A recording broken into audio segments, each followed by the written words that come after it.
جو ہاسپٹالٹی ہے، مہمانداری، اس کا مزہ اٹھا رہے ہیں، اور یہ تمام وہ پیسے ہیں جو کہ قرض کے پیسے ہیں، I M F, world bank, اور خاص طور پہ نجی بینکوں سے حاصل کیے گئے قرضے ہیں، جس کی قیمت پاکستان کو، پاکستان کے عوام کو ادا کرنی پڑتی ہے۔ اور اس ورلڈ بینک کی رپورٹ میں یہ بھی کہا گیا ہے کہ آ، چاہے وہ سیلاب تھا یا اس قسم کی جو قدرتی آفات آتی ہیں، اس کی وجہ سے آ، ترقی کی شرح متاثر ہوتی ہے، اور اس کی وجہ سے غربت میں اضافہ ہو رہا ہے۔ اور ورلڈ بینک کی رپورٹ کے مطابق مالی سال 2023-24 میں غربت کی شرح جو تھی وہ 25.3% اس میں اضافہ ہوا، یعنی 8 سال میں یہ بلند ترین اضافہ ہے، اور صرف 3 سال میں غربت کی شرح میں 7% اضافہ ہوا۔ لیکن دوسری طرف آپ حکومت کے لچھن اگر دیکھ لیں، جو طور طریقہ ہے ہماری حکومت کاری کا، جو جتنا پروٹوکول پہ خرچ ہوتا ہے، چاہے وہ صدر صاحب ہیں، وزیر اعظم ہیں، وزرائے اعلیٰ ہیں، ایک جب وہ سفر کر رہے ہوتے ہیں تو ان کے پاس 25-25 گاڑیوں کا ایک کاروان ہوتا ہے جو سفر کر رہا ہوتا ہے، اور جس کے ظاہر ہے یہ اخراجات ہیں۔ پولیس جس کا کام عام لوگوں، عام شہریوں کی حفاظت کرنا ہوتا ہے، وہ جناب ہمارے وی آئی پیز جتنے بھی ہیں، پارلیمانی اراکین، وزراء، ان کی خدمت پہ معمور ہوتے ہیں۔ اور اس کی بنیادی وجہ اب میرا خیال ہے غیر ممالک میں بھی جتنے بھی بیرونی قرضے دینے والے ادارے ہیں، بیرونی ممالک کی جو قیادت ہے، ان کو بھی احساس ہو گیا کہ پاکستان میں جو گورننس ماڈل ہے وہ بڑا اشرافیہ کے حق میں ہے، یعنی جتنے بھی بڑے لوگ ہیں، بڑے عہدوں پہ فائز ہیں، عمراء ہیں، ان کے حق میں ہے، جس کی وجہ سے پاکستان میں جو tax to G D P ratio ہے اس میں بھی آج تک اضافہ نہیں ہوا۔ اور شبر زیدی صاحب متعدد مرتبہ یہ کہہ چکے ہیں کہ اگر پاکستان میں 30 لاکھ ٹیکس دینے والے ہیں تو 30 لاکھ میں سے آدھے سے زیادہ جو ہوتے ہیں وہ زیرو ٹیکس دکھاتے ہیں، یعنی وہ جو براہ راست ٹیکس جو ہے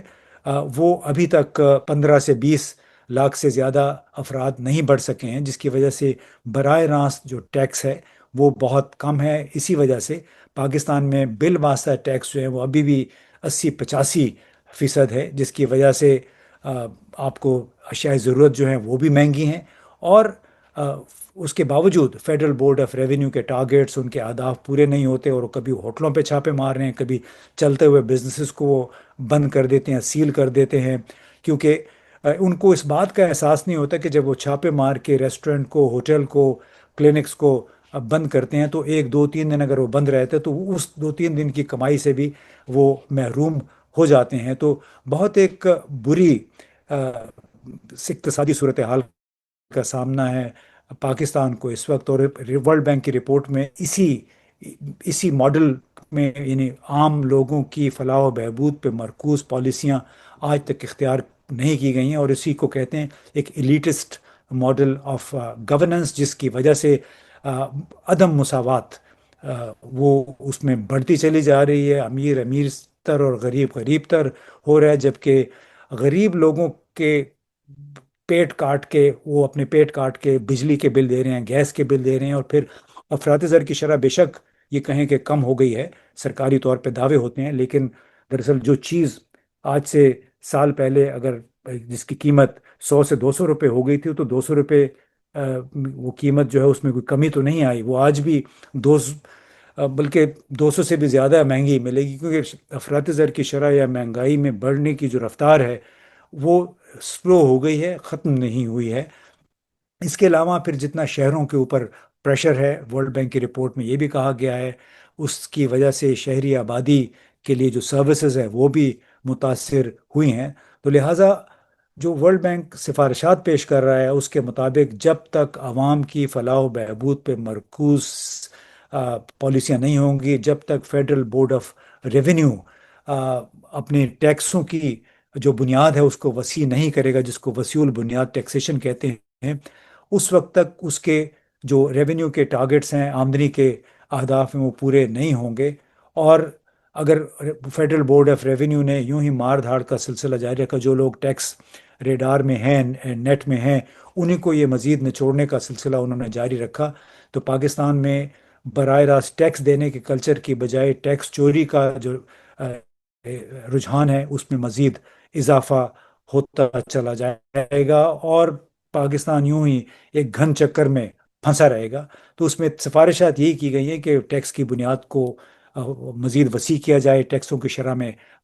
کو کم کیا جائے، تاکہ لوگ دیانتداری سے اپنے ٹیکس ادا کر سکیں، حکومت کی آمدنی میں اضافہ ہو، اور اس سے بزنسز جو ہیں اس کو بھی فروغ ملے، کیونکہ جب تک ٹیکسوں کی شرح غیر یقینی رہے گی اور فیڈرل بورڈ آف ریونیو جو ہے اس کو ایک ایکسٹریکٹر کے طور پہ، ایک بھتہ خور کے طور پہ دیکھا جائے گا، اس وقت تک پاکستان میں دیانتداری سے ٹیکس دینے والوں کی تعداد کم سے کم رہے گی، اور عام لوگوں کا، غریب لوگوں کا استحصال یوں ہی جاری رہے گا۔